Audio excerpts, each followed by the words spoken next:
Telangana budget సమావేశాలు ఇవాల్టి నుంచి ప్రారంభం కానున్నాయి. ఉదయం 11:45 శాసనసభ మండలిని ఉద్దేశించి గవర్నర్ శివప్రతాప్ శుక్లా ప్రసంగిస్తారు. అనంతరం బీఏసీ సమావేశం నిర్వహిస్తారు. సభ ఎన్ని రోజులు నిర్వహించాలనే అంశంపై బీఏసీ భేటీలో నిర్ణయం తీసుకుంటారు. ఈ నెల 20న శాసనసభలో మండలిలో బడ్జెట్ ప్రవేశపెట్టనున్నారు. అయితే కొన్ని బిల్లులకు ఆమోదం తీసుకోవాలని ప్రభుత్వం భావిస్తున్నందున అవసరానికి తగ్గట్టుగా నెలాఖరు తర్వాత కూడా 2-3 రోజులు సమావేశాలు కొనసాగించే ఛాన్స్ ఉంది. ఇదిలా ఉండగా పాలన వైఫల్యాలు, తప్పిదాలు, సంక్షేమ పథకాల అమలు తీరుపై ప్రభుత్వాన్ని ప్రశ్నించి ఇరుకున పెట్టేందుకు ప్రతిపక్ష బీఆర్ఎస్, బీజేపీ సభ్యులు సిద్ధమయ్యారు.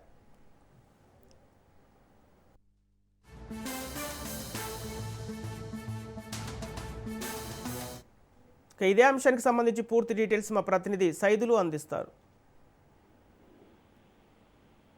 సంపత్, నేటి నుంచి తెలంగాణ అసెంబ్లీ బడ్జెట్ సమావేశాలు ప్రారంభం కానున్నాయి. ఉభయ సభలను ఉద్దేశించి ఈ రోజు గవర్నర్ శివప్రతాప్ శుక్లా ప్రసంగించనున్నారు. ఉదయం 11:45 గవర్నర్ ప్రసంగం ఉండనుంది.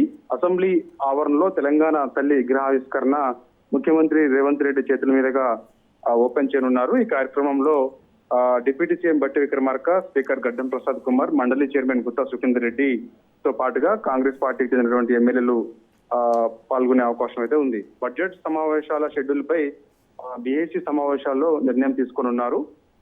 గవర్నర్ ప్రసంగం పైన రేపు ఎల్లుండి 17వ తారీఖు, 18వ తారీఖు గవర్నర్ ప్రసంగానికి ధన్యవాద తీర్మానంపై చర్చ జరగనుంది. 19వ తారీఖు ఉగాది పండగ ఉన్న సందర్భంగా ఉభయ సభలకు సెలవు ఉండే అవకాశం అయితే కనిపిస్తుంది.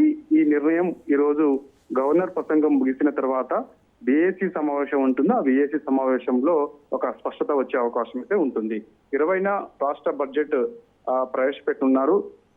డిప్యూటీ సీఎం గా ఉన్నటువంటి ఆర్థిక శాఖ మంత్రిగా ఉన్నటువంటి బట్టి విక్రమార్క మల్లు.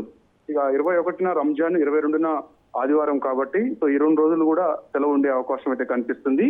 కాబట్టి మనకి తిరిగి మళ్ళా 23 నుంచి వివిధ శాఖలపై పద్దులు అసెంబ్లీ అదేవిధంగా మండలిలో చర్చ జరిగే అవకాశం అయితే కనిపిస్తుంది. ఈసారి జిహెచ్ఎంసీ చట్ట సవరణ బిల్లుతో పాటుగా గిగ్ వర్కర్ సంక్షేమ బిల్లులు వచ్చే అవకాశం అయితే కనిపిస్తుంది. ఇక మూసీ పునర్జీవంపై అసెంబ్లీలో చర్చ జరిగే అవకాశం అయితే ఉంది. మూసీ పునర్జీవానికి సంబంధించి ఎంతో ప్రతిష్టాత్మకంగా తీసుకొని ముందుకెళ్లాలని రాష్ట్ర ప్రభుత్వం భావిస్తున్న నేపథ్యంలో మూసీ పునర్జీవానికి సంబంధించి అసెంబ్లీలో చర్చ జరిగే అవకాశం అయితే కనిపిస్తుంది. ఈ నెల ఆఖరి వరకు కూడా ఈ బడ్జెట్ సమావేశాలు అయితే ఉండే అవకాశం అయితే కనిపిస్తుంది. సో మనకి ఎప్పటి వరకు బడ్జెట్ సమావేశాలు నిర్వహించాలన్నది ఈ రోజు గవర్నర్ ప్రసంగం ముగిసిన తర్వాత బీఏసీ సమావేశం ఉంటుంది. ఆ బీఏసీ సమావేశంలో వివిధ పార్టీలకు చెందినటువంటి ముఖ్య నాయకులందరూ కూడా బీఏసీ సమావేశంలో పాల్గొంటారు. కాబట్టి ఆ సమక్షంలోనే స్పీకర్ నిర్ణయం తీసుకునే అవకాశం అయితే ఉంటుంది. ఇక మరి కాసేపట్లో అంటే 11 గంటలకి బీఆర్ఎస్ పార్టీ ఎమ్మెల్యేలు అసెంబ్లీకి రానున్నారు. వారు వచ్చిన తర్వాత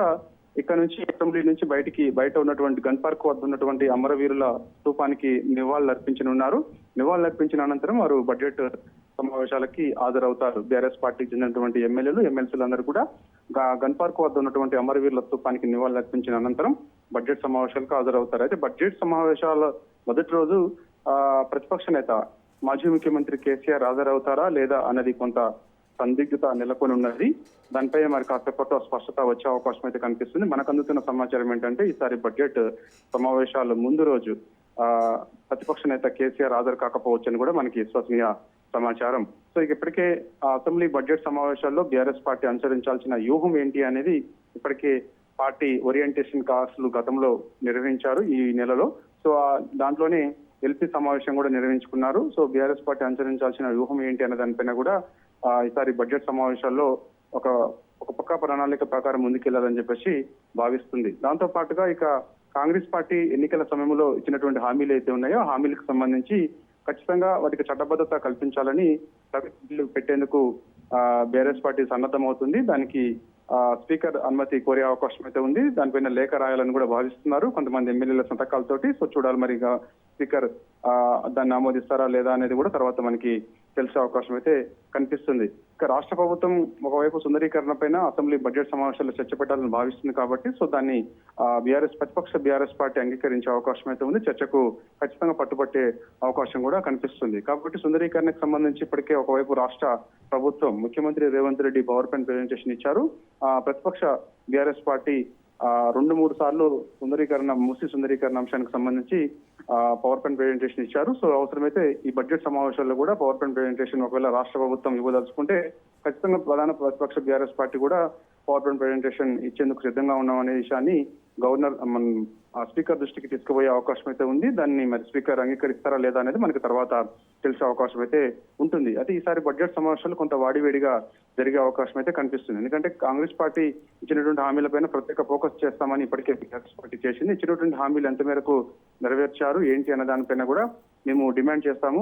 సో వాటిపైన స్పష్టత రాష్ట్ర ప్రభుత్వం ఇవ్వాల్సిందని కూడా బీఆర్ఎస్ పార్టీ బడ్జెట్ సమావేశాల కంటే ముందు మీడియా సమావేశంలో వెల్లడించడం జరిగింది. బీఆర్ఎస్ వర్కింగ్ ప్రెసిడెంట్ కేటీఆర్ ఇదే అంశాన్ని కూడా ఆయన ప్రస్తావించారు అనేక సార్లు. కాబట్టి ఈసారి బడ్జెట్ సమావేశాలు కొంత వాడివేడిగా జరిగే అవకాశం అయితే ఉంది.